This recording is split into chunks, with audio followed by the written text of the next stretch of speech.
Maoist పార్టీకి మరోసారి ఎదురుదెబ్బ తగిలింది. ఒకేసారి 22 మంది మావోయిస్టులు ఛత్తీస్గఢ్ పోలీసుల ఎదుట లొంగిపోయారు.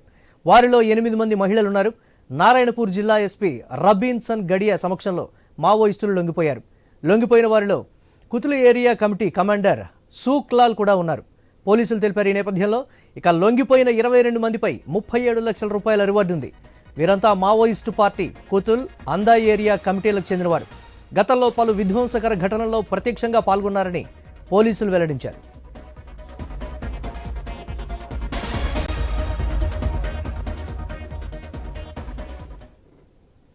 दिनांक 11 जुलाई 2025 को माड़ बचाओ अभियान के तहत हमने कुल 22 माओवादी जो अलग अलग रैंक हैं, जिनमें एक डीवीसी, 3 एसीएम, बाकी पार्टी मेंबर्स और आरपीसी अध्यक्ष मेंबर्स सब मिला के कुल 14 पुरुष और 8 महिला, कुल 22 नक्सलियों ने समर्पित किया है आज। और ये कुल इनामी 37,50,000 के हैं जो इनके रैंक अनुसार है।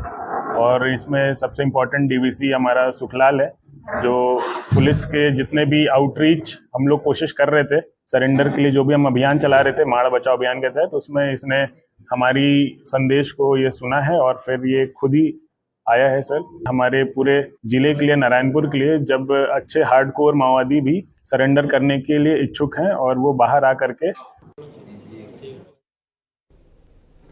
రైట్గా ఛత్తీస్గఢ్ పోలీసులు ఎదుట 22 మంది మావోయిస్టులు లొంగిపోయినటువంటి బ్రేకింగ్ న్యూస్ చూస్తున్నాం. దీనికి సంబంధించి మరిన్ని అప్డేట్స్ మా కరెస్పాండెంట్ నవీన్ అందిస్తారు. నవీన్, ఒకేసారి 22 మంది మావోయిస్టులు లొంగిపోవడం అంటే మావోయిస్టులకు ఎదురుదెబ్బనే చెప్పాలి. అప్డేట్స్ ఏంటి ఓవరాల్గా?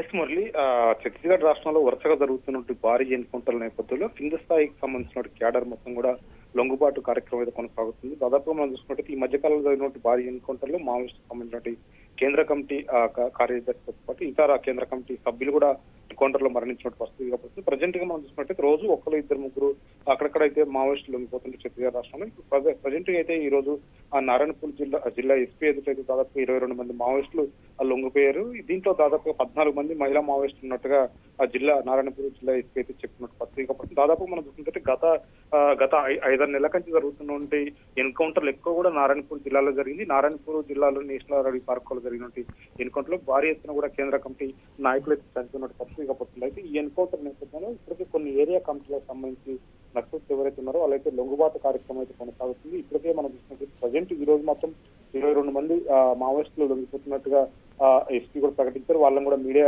ముఖంగా చూపెట్టిన పరిస్థితి కాబట్టి వీళ్ళు దాదాపుగా కుతుల్ ఏరియా కమిటీకి సంబంధించినట్టు కమాండర్ సుక్లాల్ కూడా ఉన్నాడు. సుక్లాల్తో పాటు మరో 22 మంది మావోయిస్టు లొంగుబాటులకి చూపెట్టిన పరిస్థితి కాబట్టి దాదాపుగా వీళ్ళకి ఈ లొంగుతున్నట్టు మావోయిస్టులపై దాదాపు 40 లక్షల రివార్డు ఉంది. రివార్డు అమౌంట్ కూడా వాళ్ళకి ఇస్తామని చెప్పేసి చెప్తున్నారు. అంతే కదా, పునరావాసం ఉంటే వాళ్ళు మళ్ళీ మావోయిస్టులకు కలవకుండా వాళ్ళు ఏ పని చేస్తున్నారో దానికి ప్రభుత్వం సహకరిస్తుంది. అటు కేంద్ర ప్రభుత్వం పోతాడు, ఛత్తీస్గఢ్ రాష్ట్ర ప్రభుత్వం కూడా సహకరిస్తుందని చెప్పేసి చెప్తున్నారు. అంతేకాకుండా ఆ ఫిజికల్ కనుక ఎవరైనా ఉంటే మాత్రం ఖచ్చితంగా మావోయిస్టులకు సంబంధించిన కొంతమంది ఎవరైతే ఉన్నారో లొంగిపోయిన వాళ్ళు అక్కడ ఉన్నట్టు లోకల్ డిఆర్జీఏ బలగాల్లో తీసుకుంటున్నారో ఇందులో భాగంగానే డిఆర్జీఏ బలగాలకు కూడా అవకాశం ఉంటే వాళ్ళని తీసుకుంటామని చెప్పేసి కూడా చెప్తున్న పరిస్థితి మనం చూడవచ్చు. ఎందుకంటే డిఆర్జీఏలకు దాదాపుగా లోకల్ పోలీసు ఎక్కువ ఉంటున్నారు, లొంగిపోయినట్టు మావోయిస్టులే ఎక్కువ శాతం డిఆర్జీఏలో ఉన్న నేపథ్యంలో దీంట్లో కొంతమందికి డిఆర్జీఏలు కూడా ఇచ్చే అవకాశం ఉందని చెప్పేసి చెప్తుంటే ఏదైనా భారీ ఎత్తున జరుగుతున్నటువంటి లొంగుబాటు అయితే మావోయిస్టులకు ఎదురుదెబ్బ అని చెప్పుకోవచ్చు. ఎందుకంటే కీలక నేతలు ఒక పక్క ఎన్కౌంటర్లు చనిపోతున్నారు, చిన్న చిన్న దళ కమాండర్లు మొత్తం కూడా